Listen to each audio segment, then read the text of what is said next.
Ქრისტე აღსდგა. Ქრისტე აღსდგა. Ქრისტე აღსდგა.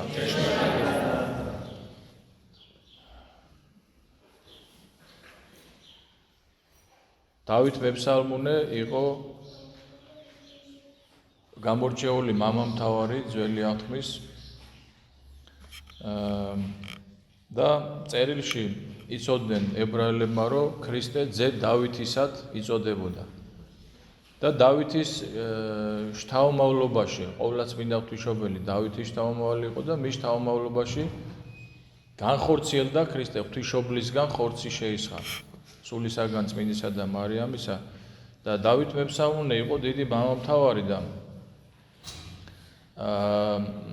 მას ჰქონდა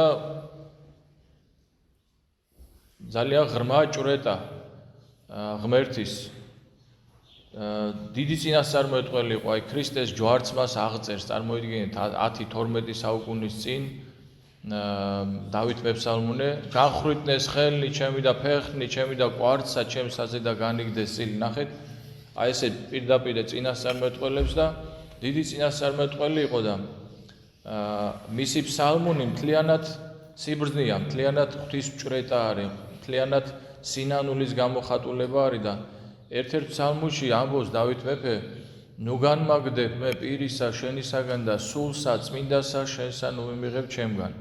და სხვა ადგილას ამბობს, ცრემლითა ჩემითა სარეცელი ჩემი დავალდე და მე მინდა რომ აი გუშინ დავიწყე ჩვენ ეს თემა და მინდა რომ გავაგრძელო ეს თემა, იმიტომ რომ დღევანდელ სამოციქულო და სახარებაშიც იგივე შინაარსია.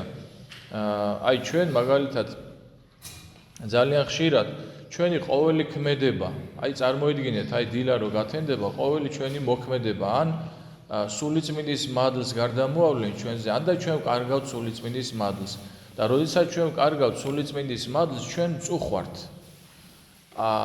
მე ვიცი მაგალითად ეს რატომაც არის და იმიტომ რომ მადლი განგეშორება მაგ დროს. მაგრამ ბევრმა ადამიანმა არ იცის რა ჭირს ამ დროს და ჩვენ უნდა ვიცოდეთ რომ როდესაც ჩვენ გვაქვს ჩვენი რაღაც მოქმედების გამო რაღაც წუხილი, ჩვენ ამ დროს განვეშორეთ სულიწმინდის მადლს. როდესაც ადამიანი ისეთ საქმეებში ჩადის, რომელიც ესე რომ ვთქვათ, ღვთისთვის და ღვთისმცნებების ღვთისსიყვარულის საწინააღმდეგო არ არის, ის არის ყოველთვის გახარებული და რა ხდება ამ დროს მის თავს? იგივე პასუხი აქაც, რომ სულიწმინდის მადლი არის მასთან. და სულიწმინდის მადლი არის უძლურთა მკურნალი და ნაკურნელთა აღმავსებელი. ჩვენ უნდა ჩვენი ცხოვრება, ჩვენ ცხოვრებაში მთავარი მიზანი, აი რო კითხოს ვინმე რა არის შენ ცხოვრებაში მთავარი მიზანი და მთავარი აზრი, 1000 რამეს ვეტყვით. 1000 რამეს ვეტყვით, რომ აი მთავარი ეს არის, მთავარი ის არის, მთავარია რომ ან გიყვარდეს ის და სინამდვილეში გიყვარს თუ არ გიყვარს, ეგ კიდე საკითხავია. და ძალიან ცოტა ადამიანი თუ იტყვის, რომ მთავარი არის ცხოვრებაში, მთავარი მიზანი უნდა იყოს ის, რომ მოვიხვეჭოთ სულიწმინდის მადლი. საერთოდ აი ეს არის ადამიანის ცხოვრების აზრი, რომ სულიწმინდის მადლი მოიხვეჭოს, იმიტომ რომ ეს წუთის სოფელი მთავრდება მერე და რამდენად მოიხვეჭეს შენ სულიწმინდის მადლი, იმდენად აგრძელებს სიხარულში. აი იქაც რატომ ისიც რატომ არის, აი მოწყენილობა რატომ არის, როდესაც ჩვენ სოდვაში ვარდები და რატომ მოდის მოწყენილობა, იმიტომ რომ ჩვენ კარგავთ სულიწმინდის მადლს, ჩვენ კარგავთ სიხარულს. სიხარულს რატო ვკარგავთ? იმიტომ რომ ჩვენმა სულმა იცის რომ ჩვენ რომ სულიწმინდის მადლს დავკარგავთ, მერე სიხარულში აღარ ვიქნებით. მიხვდით ხო? ანუ სიხარულში აღარ ვიქნები და სიხარულში რო აღარ ვიქნები, მერე სული თავისთავად ხო მოიწყენს არა? აი ეს არის, აი სულიწმინდის მადლის მოხვეჭა უნდა იყოს ჩვენი ცხოვრების მთავარი მიზანი. შეიძლება არ შეიძლების კანონებით ამას ჩვენ ვერ მივაღწევთ. სინანული უნდა იყოს უფლის წინაშე. ნუ განმაგდებ მე პირისა შენისაგან და სულსა წმინდასა შენსა ნუ მიღებ ჩემგან. მე ყოველდღე ვამბობ ამ ლოცვას, თან მოხმოდრეკილი, ნუ ეხა მოხმოდრეკა არ არის. ამ ლოცვას ვამბობ ყოველდღე, ასევე ვამბობ გული წმინდა დაბადე ჩემთანა ღმერთო და სული წრფელი განმიახლე გვამსა ჩემსა. აქ ძალიან ღრმა საღვთისმეტყველო შინაარსი არის ამ სიტყვებში. ჩვენ ვკითხულობთ, აი მოციქულებსო სული წმინდა მიეციო, მიმადლეო და მათ მიერ სული წრფელი ჩვენ შორის განმიახლე. ურეთ, აი წინა კვირას იყო, ხო, სახარება წავიკითხეთ, როდესაც უფალი გამოეცხადა თუ თომას კვირას იყო ესა, რომ გამოეცხადა და ეუბნება მოციქულებს, მიიღეთ სული წმინდა, თუ ინმე შეკრავთ ქვეყანასაზე და კრულიყო სათაშინა, მიაქციეთ ამას ყურადღება, ამას დაფიქრება ჭირდება. ისე მარტო აი მოსმენა არ არის საკმარისი, იცით, სიტყვა გულის ყური რომ არის, ხო იცით, ხო არის ყური გვაქვს ჩვენ, მაგრამ ხანდახან ვიტყვით ხოლმე, რომ აი გულის ყურით უსმენ, ხო, აი გულსაც აქვს ყური და სახარებაში რაც წერია, გულის ყურით უნდა მოისმინო. აი მისცა სულიწმინდა, ესე იგი აღდგომის შემდგომ სანამ სულიწმინდა გარდამოვიდო და სანამ სულთმოფენობა იქნება, ხო? მისცა სულიწმინდა შეკვრისა და გახსნისა, პატიების, რატომ? აი რას ჩაუღრმავდეთ ეხლა რამიდა ჩვენ რო ჩაუღრმავდეთ რომ სხვა რამეს მისცემდა. მაგრამ ეს მისცა პატიების მადლი მისცა, ამით უფალმა ჩვენ მიგვანიშნა რომ ეკლესია ეს არის სინანულის პირველ რიგში სინანულით უნდა მოვიდეთ ჩვენ ეკლესიაში. საქმეებით ზეხორციელი ვერ გამართლდება უფლის წინაშე. სინანული უნდა გქონდეს ჩვენ და აქ ეკლესიის გარეშე კიდევ ერთხელ ვამბობთ რომ ესე იგი ერთ-ერთი მუხლი არის მაგ დროს აი მაგ წირვაზე იკითხება რომ ეკლესიასაშინა აკურთხევდით ღმერთსა და უფალსაც წყაროთაგან ისრაელსათა. რაც ნიშნავს იმას რომ ჩვენ უნდა ვიყოთ ეკლესიის წინაშე. თუ ჩვენი ცხოვრების თავარი აზრი არის შევთანხმდეთ ეხლა და მე ვიცი რომ არ მეწინააღმდეგებით რომ სულიწმინდის მადლი მოვიხვეჭოთ, მაშინ ჩვენ უნდა ვიცოდეთ რომ სულიწმინდის მადლს ჩვენ ეკლესიის გარეშე ვერ მოვიხვეჭავთ. შესაბამისად ეკლესიის გარეშე გადარჩენა არ არის და ეკლესიაში ესე რომ მოდივართ პირველი რაც არის რაც ესე იგი რომ რაც მისცა ქრისტე მოციქულებს ეს არის პატიების მადლი, ანუ მოვიდეთ ჩვენი ცოდვებისთვის პატიება უნდა ვითხოვოთ. და იცით რა უთხრა პეტრე მოციქულმა უთხრა ესე იგი უფალი რო ეუბნებოდა რომ თუ შეგცოდავ შენი ძმა და თუ მოვა და პატიებას თხოვს აპატიე მას და პეტრე მოციქული მივიდა და უთხრა რომ აი რამდენჯერ უნდა ვაპატიო 7 ჯერ რომ შემცოდოს და 7 ჯერ მოვიდეს და ვაპატიო 7-ვე ჯერო და მან იფიქრა რომ 7 ბევრიაო ეხა პეტრე მოციქული ფიქრობდა და ეხა მეტყვის რომ ნუ მაგდენი არაო და მაცხოვარი ეუბნება 7 ჯერ კი არაო 327 გზისო. ამიტომ არასწორია როცა ჩვენ ფიქრობთ იმას რომ აი იცი რა ამ ცოდვით მივედი ეხა მამაოს და კიდე ამას ხო არ ვეთქვი. ესე იგი შენ აქ ახარ დაჭერილი. აქ დაგიჭირა ბოროტმა, ამიტომ ეკლესია როგორ გვასწავლის რა ჟამს მოუხშირო და მიეჩვიო ცოდვას მოუხშირე და მიეჩვიო აღსარებას. წმინდა მამები ესე გვასწავლიან. რატო გვასწავლიან ესე? იმიტომ რომ აღსარება როგორ გითხრათ, აი მოწინააღმდეგეს რომ აუძლებ რომ მოგუდავ რაღაცა ფეხებს დაუზიანებ, ახელებს დაუზიან. აღსარება ესე აუძლურებს ცოდვას. და გული წმინდა დაბადე ჩემთანა ღმერთო და სული წრფელი განმიახლე. ადამიანი სული წრფელი ჭურჭელი არის ადამიანი. სული წმინდის ჭურჭელია, მაგრამ კიდევ ერთხელ გეუბნებით, ჩვენი ცოდვებით გავაბნიეთ ეს სული წრფელი და ესე უნდა ვილოცოთ ყოველ დღე. დღეს მე მოგიწოდებ და გეუბნებით, რომ ეს ლოცვა წავიკითხოთ ყოველ დღე. რა თქმა უნდა, მე რასაც გეუბნებით, მეთქო მკითხულობ ყოველ დღე ამ ლოცვას, რომ გული წმინდა დაბადე ჩემთანა ღმერთო და სული წრფელი განმიახლე გვამსა ჩემს. მერწმუნეთ მაგ მოწყენილობაში ყოფნას, მაგ ნუ შენ კი არ გეუბნე პირადად, მაგრამ საერთოდ ზოგადად ჩავარდე ცოდვაში და დარჩე მოწყენილობაში, ხო? მაგას ჯობია რომ მოხვიდე ეკლესიაში. აღსარება თქვა შეინანო და შენ ნახავ რა მოწყალია ღმერთი, როგორ განაქაროებს ამ შენ მოწყენილობას, როგორ მოგცემ შენდობას, ოღონდ და მოხვიდე.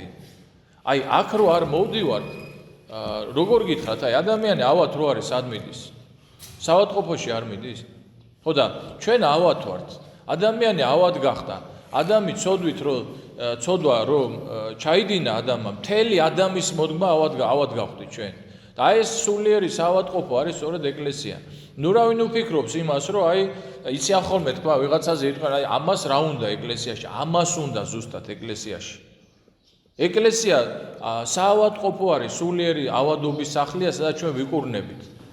ხო და იმ მოწყინებაში დარჩენას ისევ ჯობია მოვიდე და ის ჩვენი მოწყინების მიზეზი რის გამოც ჩვენ დავკარგეთ სულიწმინდა და რის გამოც მოვაკლდით აი ამ სიხარულს ჯობია რომ მოვიდე და ის მიზეზი ვაღიაროთ მოძღვრის წინაშე და ღმერთს აქვს ხელმწიფება მისცა ქრისტემ ხელმწიფება შეგვრისა და განხსნისა და თუ ის მოგიტევებს მიხვდები რომ მოტევებული ხარ ამიტომ აი ნახეთ მიაქციეთ ყურადღება აი რა ვითარებაში აღორძინდება ეკლესია აი დღეს ავიკითხეთ საქმე მოციქულთა სადაც პავლე მოციქულის შესახებ წერია რომ ქადაგებდაო და რამოდენიმეჯერ წერია რომ ის მათ უნდოდათო მისი შეპყრობაო მოკლაო ანუ მოსაკლავად დასდევდნენ მოციქულებს ყველგან და ისე გადიოდნენ თვითონ ქრისტე ერთხელ უნდოდათ მისი მოკლა და ისე გაიარა ამ ბრბოში რომ საერთოდ ვერ შეეხო ვერავინ და სულიწმინდის მადლით აი ესე აღორძინდება ეკლესია და